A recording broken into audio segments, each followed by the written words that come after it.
secret. There was a second identical lamp, a second identical devil head. It was already too late. You were supposed to be so simple.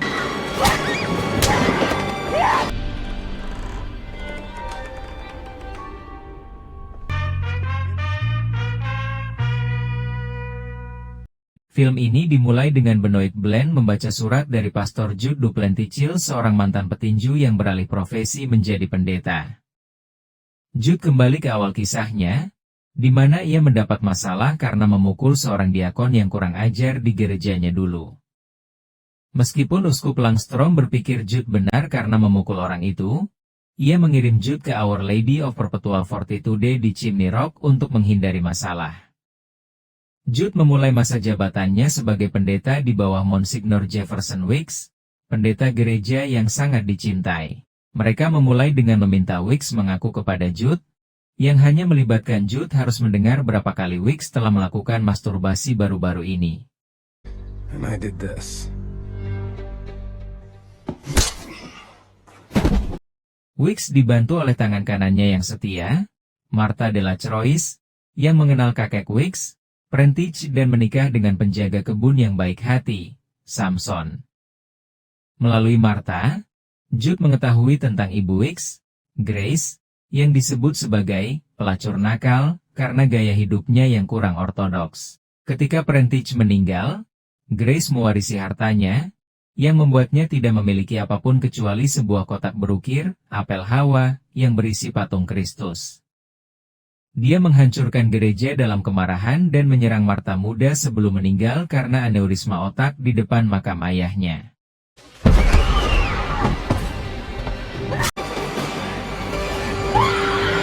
She died. Jude menyebutkan bagaimana khotbah Wicks dipenuhi dengan kebencian dan kemarahan terhadap pendatang baru, yang mendorong banyak orang untuk pergi. Tetapi hanya segelintir orang terpilih, kawanannya, yang tetap bertahan. Jude menggambarkan setiap anggota yang dianggapnya sebagai tersangka. Vera Draven adalah seorang pengacara yang ayahnya adalah pengacara dan teman minum Wicks. Dia harus membantu membesarkan saudara laki-lakinya yang tidak sah, Cyrus, seorang YouTuber konservatif yang ingin terkenal. Ada juga Dr. Nat Sharp, yang ditinggalkan istrinya sehingga ia terjerumus ke dalam alkoholisme. Lee Ross adalah seorang penulis fiksi ilmiah terkenal yang ingin melebarkan sayap dari basis penggemarnya yang biasanya bertema teori konspirasi paranoid dengan menulis buku tentang Wicks. Anggota terakhir adalah seorang pemain cello muda bernama Simone Vivane yang harus pensiun karena nyeri kronis dan bergabung dengan Our Lady of Perpetual Fortitude karena percaya bahwa Wicks dapat menyembuhkan rasa sakitnya. I believed they could heal me. Jude mencoba mengumpulkan jemaat untuk sesi pribadi jauh dari Wicks, tetapi mereka semua merasa tidak nyaman, dan itu membuat Wicks marah. Holy Week. The week of special services leading up to Easter. Jude akhirnya berkonfrontasi dengan Wicks mengenai cara dia menyampaikan khotbahnya dan bagaimana dia memanipulasi orang-orang seperti Simone untuk keuntungannya sendiri. Wicks merespons dengan memukul Jude dan mencoba membuatnya membalas pukulan. Jude hanya mengatakan kepada Wicks bahwa dia akan menemukan cara untuk menyingkirkannya dan membuangnya seperti kanker. You're poisoning this church to cut you out like a cancer. Konfrontasi itu direkam oleh Cyrus. Kemudian, Jude mendapati Wicks sedang bertemu dengan jemaat secara pribadi, dan Wicks melemparkan Alkitab ke arahnya untuk membuatnya pergi. I'm not giving up on this church. But he was one step ahead of me. Pada Jumat Agung, Wicks menyampaikan khotbahnya seperti biasa sebelum mundur ke sebuah ruangan di mimbar untuk memulihkan energinya sementara Jude mengambil alih. Jude kemudian mendengar suara berderak dan berdentuman, dan melihat Wicks telah pingsan. Jemaat berjalan mendekat dan melihat tubuh Wicks, dengan sesuatu menancap di punggungnya. Nat menyelidiki dan menyatakan Wicks meninggal dengan pisau tertancap di punggungnya. Martha segera menuduh Jude melakukan pembunuhan. Kepala Polisi Geraldine Scott dipanggil untuk melakukan penyelidikan. Dia menunjukkan kepada Jude video konfrontasinya dengan Weeks yang diunggah oleh Cyrus, menjadikan Jude sebagai tersangka utama dalam pembunuhan Weeks. You're the only one on stage with the Monsignor at the time of his killing. Geraldine memanggil Blaine setelah direkomendasikan oleh Letnan Elliot. Setelah berbicara dengan Jude, Blaine setuju untuk membantunya memecahkan kasus pembunuhan tersebut.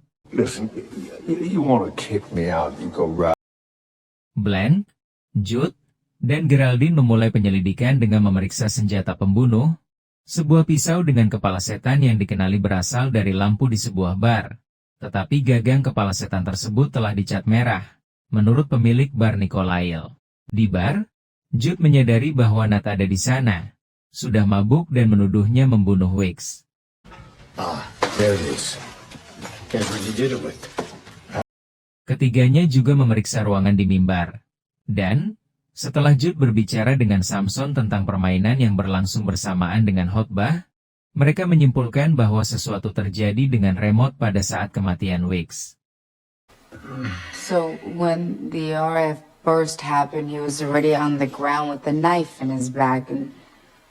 Blaine menyuruh Jude menulis surat yang menggambarkan segala sesuatu dan semua orang.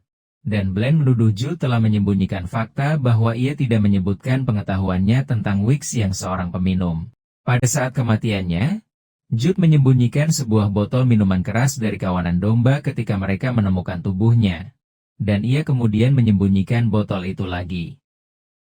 Ketika Jude mencoba mencarinya, botol itu sudah hilang. I knew the press and police were there. Why let that be part of the story? Setelah jenazah Weeks ditempatkan di samping Prentice di ruang bawah tanah, Blaine dan Jude pergi untuk menghadapi jemaat.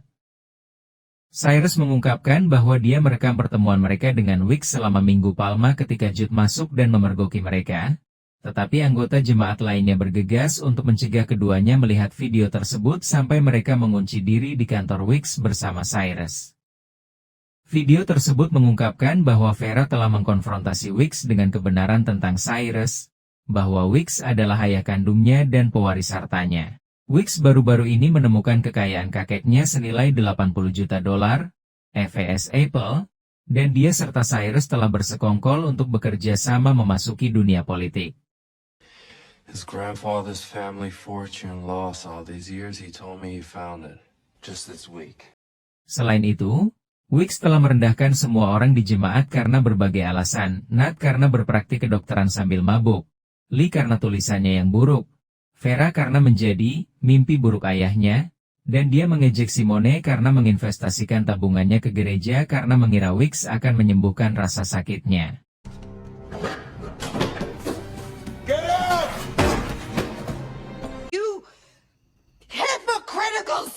Blaine dan Jude memeriksa kotak apel Hawa milik Martha, tetapi tidak ada apapun di dalamnya yang menunjukkan bahwa kotak itu berharga.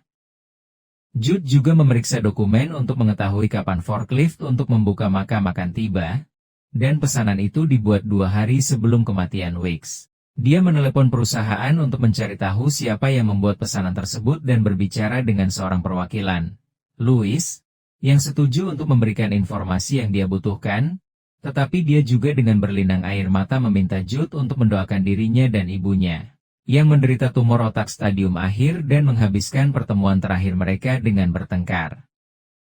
Jude merasa lelah dengan kasus ini dan memberitahu Blaine bahwa dia ingin keluar dari kasus ini dan fokus pada pelayanannya karena Blaine sangat tertarik pada pembunuhan tersebut, serta misteri apel Hawa.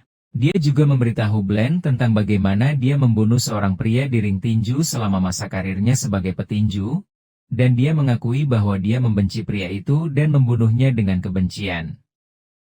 Blaine kemudian bertemu dengan Geraldine, yang mengatakan bahwa hanya butuh 9 detik bagi jemaat untuk melihat tubuh Weeks setelah Jude berada di ruangan bersamanya, memberi Jude cukup waktu untuk menusukkan pisau ke punggung Weeks. From the moment Judd enters the closet is 9 seconds. 9 seconds alone and unseen. Jude pergi mengurus rumah pendeta saat hujan, dan dia melihat sesuatu yang tampak seperti Weeks bangkit dari kubur, hidup-hidup. Kemudian dia menyerang sosok berjubah dengan lentera. Jude bergegas untuk melihat apa yang terjadi dan dia pingsan. Ketika sadar, dia mendapati dirinya memegang sabit di dada Samson, yang sekarang sudah mati. Jude lari menyelamatkan diri, sementara Bland dan Geraldine menemukan ruang bawah tanah yang terbuka. Tubuh Weeks tidak ada di sana, tetapi mayat Prentich yang sudah lama membusuk masih ada. Some Scooby-Doo shit going on here. News is gonna spread fast and I don't want any looky-loos. Martha memuji kebangkitan Weeks sampai dia mengetahui kematian Samson. Dia meratap melihat tubuhnya dan menyatakan Jude sebagai pembunuhnya.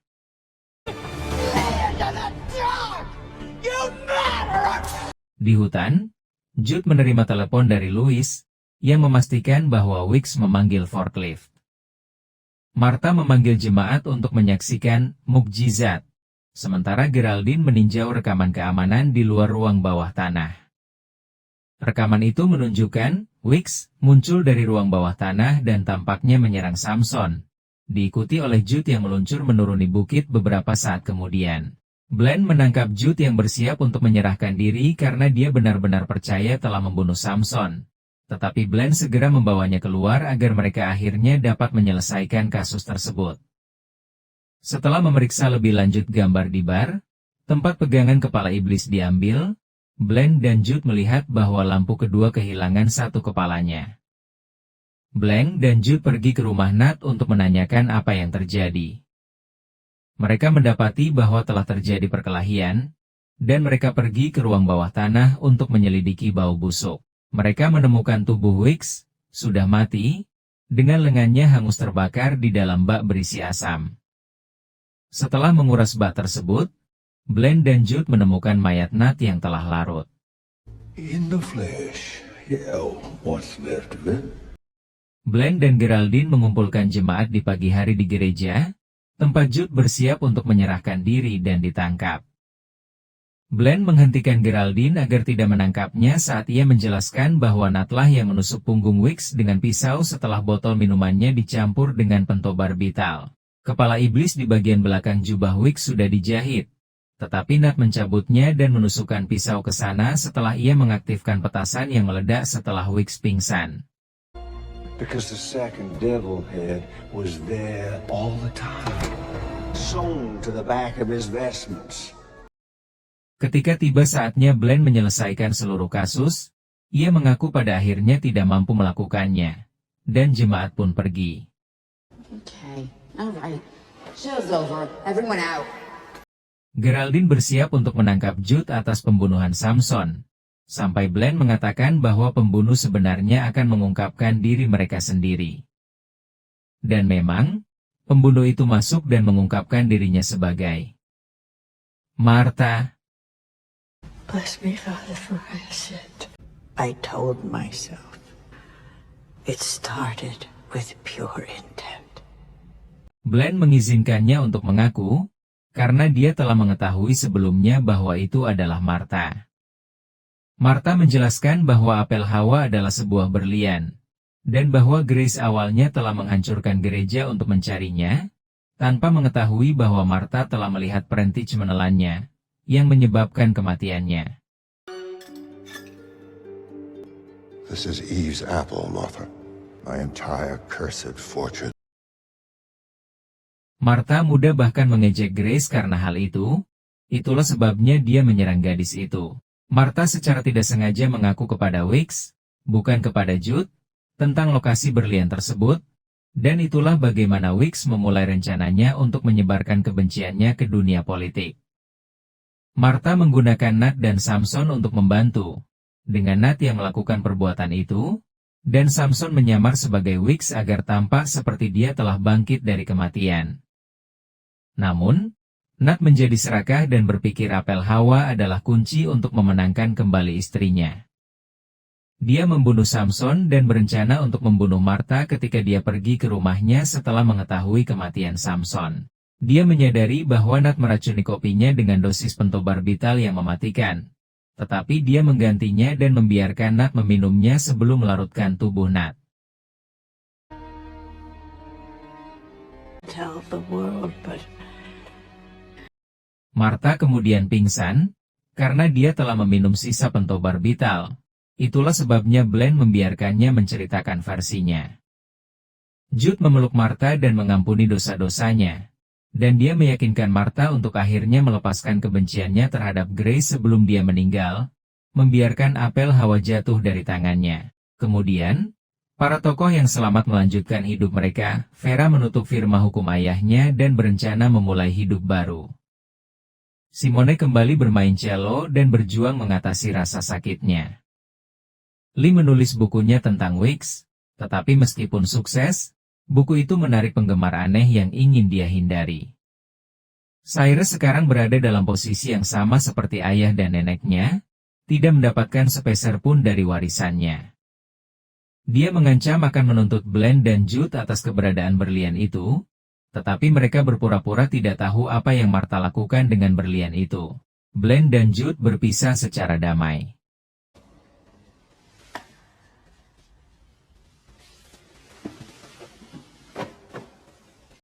Setahun kemudian, Jude membuka kembali gereja dan mengganti namanya menjadi Our Lady of Perpetual Grace. Saat Jude pergi menyambut anggota baru, terlihat bahwa ia menyembunyikan apel Hawa di dalam dada patung Kristus. Dan film pun berakhir.